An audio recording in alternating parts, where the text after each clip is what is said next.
We have all had painful events in our lives that can lead to depression, anxiety, addiction, or broken relationships. But here's a secret. It is not about what happened to us that causes suffering. It's the stories we believe about ourselves. Join us as we shine light on how to rewrite our stories, avoid the shadows of shame, and travel along the pathway to joy, love, and connection. It's the Finding Peace podcast with your host, Amazon best-selling author, Troy L. Love. It is 5 a.m. in the morning. I am operating on maybe 5.5 hours of sleep. I am supposed to meet my personal trainer today, and I was so afraid that I wasn't going to be able to be on time that I tossed and turned throughout the entire night because I thought, if I don't wake up, I'm going to sleep through this and then I'm going to miss my first session with my personal trainer, and that is not going to send a good message. And so instead of getting a nice restful sleep, I'm tossing and turning, and I keep looking at my clock to make sure that I'm going to get up in time. And so now I'm standing in the gym with my trainer, and I am so tired. And like I said, this is the first time that I've actually really met with him. I'm looking around at this gym. It's a fairly small gym. There is a rack of weights. There's a medicine ball. There's a treadmill and a bunch of other things that I'm fairly familiar with because I've been going to the gym for several years by myself. But I decided that I needed to do something more intense for me because unfortunately, as the years continue to go by, I continue to put more and more weight on my body, which I know physically is not healthy for me. And I want to be able to stick around for a while and spend time with the people that I love the most. And so I know that something has to be different. And so I've decided to hire this guy to see if he can help me take better care of my body. And I've asked him in particular if he can help me holistically, not just working particular muscles, but I want to be able to work more holistically, mind, body, and spirit. And I chose him because he is a jujitsu instructor in addition to being a personal trainer. And he told me that his master who taught him about jujitsu believed in that holistic part of healing where we do treat mind, body, and soul. So I felt that this was going to be a really good experience for me. He's showing me around the gym, giving me a little bit of a tour of his place. He has just moved in a couple of months ago, and he's really excited about this new building that he's in, telling me about the history of the building. And as he's talking, I end up stepping onto the mat where he teaches jujitsu. And he says to me, "Hey, you got to get off of that. That is sacred ground." And when he said that, I immediately stepped off of the mat. I didn't want to be disrespectful, but what struck me more was how immediately he reacted in a way that said, "Hey dude, this is a sacred space, and no one is allowed to be on this sacred space until they're instructed to do so, because sacred work, beautiful work happens on these mats, and so there's formality to it." And that made me really think about a question that a buddy of mine had asked me just 3 days earlier. And this is the question of the podcast. The question that my buddy asked me was, can you help me understand the difference between walls and fences? And what we're really talking about here is boundaries. So my personal trainer definitely had a boundary about who was allowed to step on his mat and who wasn't. In the book, You Don't Have to Take It Anymore by Stephen Stosny, he gives a beautiful dissertation about boundaries.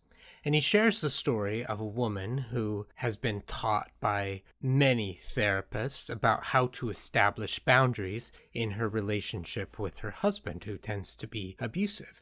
And Stephen says that there's not really a problem with having boundaries. The word itself is establish. And what he means by that is when you establish a boundary, that's just a theoretical line in the sand that really doesn't have a lot of power to it. But when you connect with your own value as a person, you don't establish boundaries they automatically show up.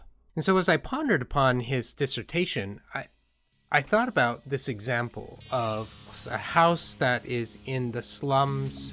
Nobody's actually been paying attention to it. The owners aren't even really paying attention to it. And so people may come in and out of that house. No one's taking care of it. There are broken windows. There's graffiti on the walls. It's a torn down, really uncared for place. And so anybody could walk in and out of there. It's dangerous. It's not a safe place. Now compare that to your home. You have a place that you live, and I would imagine that you care for it. I would imagine that you try to keep it clean. I would imagine that you try to protect it the best way that you can. And the reason why you do that is because you find that there's value in where you're living. You have value in the roof over your head, and so you care for it. And because you have value, you don't just let anybody come in and out of your house. Somebody may come up to your door and try to sell you something, and because you don't know them, and maybe because you don't really want their product, you're going to open the door just a little bit. You're not going to open it wide open. You're going to have a conversation with the person, and you probably are not going to let them into your home because you don't know them. You value your safety. You value the safety of the people who are in your home, and so you don't just let this person come into your home.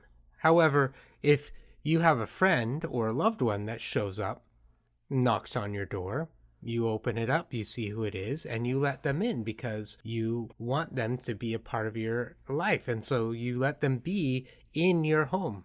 Now, there may be certain places in your home that you don't allow guests to go to because those are sacred spaces. And just like my personal trainer felt about his mat, that is a sacred space. And so you're not allowed to step onto that sacred space until you've earned the privilege to be able to step onto that, whatever guidelines or rules that he has about that. And people aren't invited to go into the sacred areas of your home until they've earned that privilege. There's things that they need to do to demonstrate that you can trust them enough to be able to open up those different parts of your house. Now, you do that because you value those parts of your home. You value those as sacred places of your home, and so you automatically have boundaries put in place that say, I'm sorry, you're not allowed in our bedroom. It's just a rule that you've set up for yourself, and it's easily enforced because you value the sanctity or the privacy of that space. Now, if you didn't value that, if you didn't find that there was anything of value in that space, it wasn't sacred, it didn't matter, then you probably wouldn't care who came in and out, and therefore there would be no boundary. So, as Stephen Stosny is pointing out in his book, and what I've experienced with my clients, is that when I can connect with who I am, with my value as a human being, connecting with the truth that I matter, that I have value, that I have light and love, and I have gifts, I'm far more able to say to someone who may be violating my space, maybe engaging in something that will violate trust with me, that I will say, hey, that's not okay. I'm not comfortable with that. And it's not a written exercise. It's not just a rote exercise. It's not something that my therapist assigned me to do or to say, hey, if you do this, this is how I'm going to react. No, it comes from within, and I'm therefore able to say, hey, I'm not okay with that.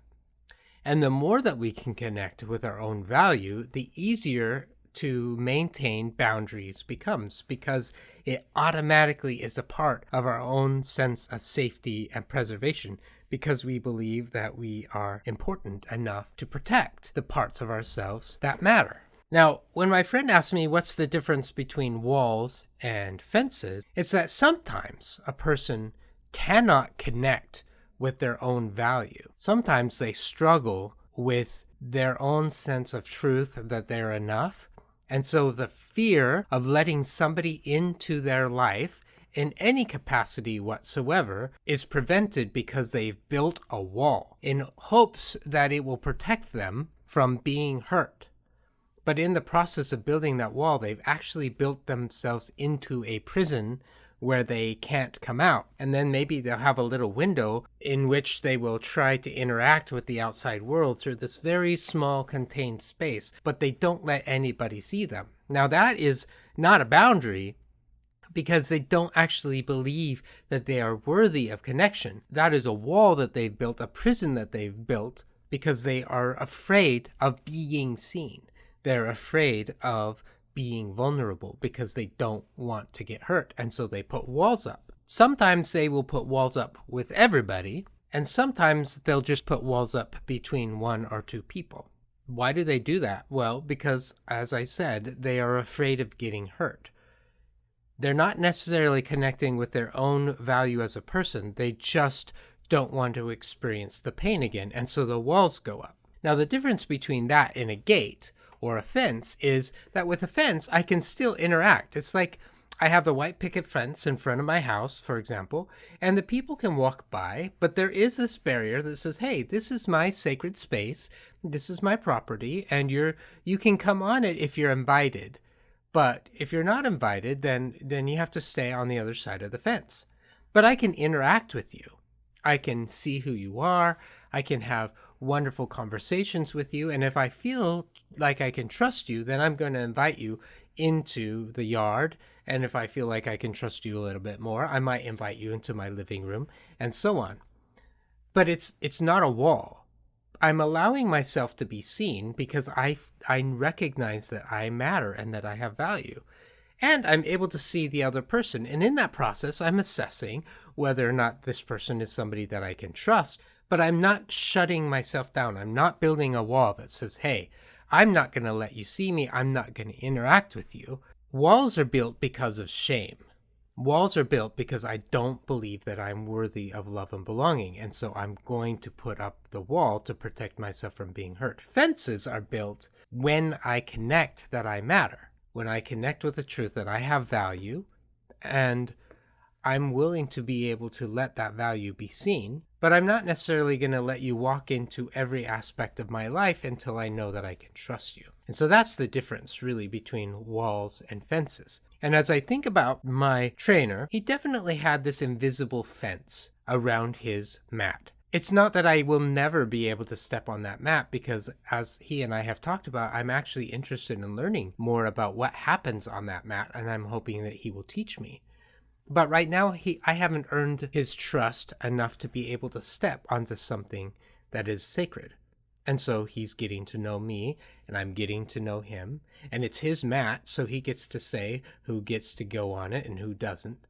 But in the end, as I develop a relationship of trust with him, and he explains the parameters of the rules, and he helps me understand what happens and what does not happen on the mat, then he will probably let me onto it. It's not about me. He's not letting me on the mat, not because I'm not a good person, but because he values the sanctity of his mat. It is what drives his ability to say, hey, you can't step on that yet. And that is the importance. There are many, many wonderful articles and books about boundaries, and they are all very, very good. Henry Cloud writes a book called Boundaries and has several other editions of books about boundaries as well. But the piece that I'm really wanting you to be able to hear is how well do you connect with your value and your worth as a human being? Because if you can't connect with that, then you can put a boundary in place, but it often becomes a wall.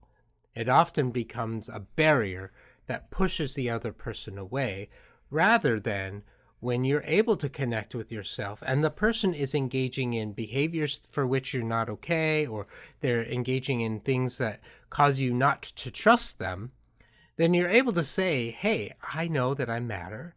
I know that I'm of worth. I'm sacred space. And because I don't trust you, I'm not going to let you be a part of this sacred space until you've earned the trust. And if you're interested in earning the trust, then here's some things that you can do to help show me that I can trust you. And if you're not interested in learning that trust, that's fine too. You just don't get to come onto my mat. You just don't get to be a part of that. But I will let other people who have earned that trust come into this space, because I can trust that they are going to honor my value. I can trust that they're going to honor my worth. And they're going to do that probably because they can also connect with their worth and their value. And so they have respect for the sanctity or the sacredness of my space and their space. To me, that's the biggest part of what makes setting a boundary so important.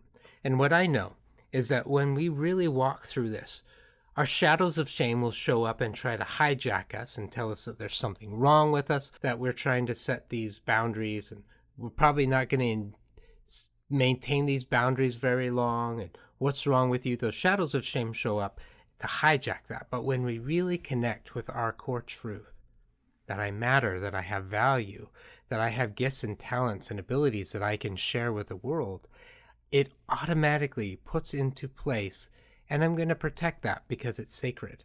I'm going to find a way to protect that so that it doesn't get violated. And I'm going to be able to set some parameters in place, not because I don't want to have a relationship with you, mostly because I do, but I want to make sure that I can trust that having a relationship with you is going to be mutually beneficial for both parties. If you have a question for the Finding Peace podcast, please submit it to troy@troylove.com. You've been listening to the Finding Peace podcast. If you loved the show or want to ask a question, let us know by going to troylove.com. There, you can also learn about the Finding Peace 5-Day Challenge. Remember to subscribe to this podcast so you won't miss the next episode. And if you are listening on iTunes, please give us a 5-star rating. It helps other people find this podcast more easily. Thank you for spending part of your journey with us. Copyright Finding Peace Consulting.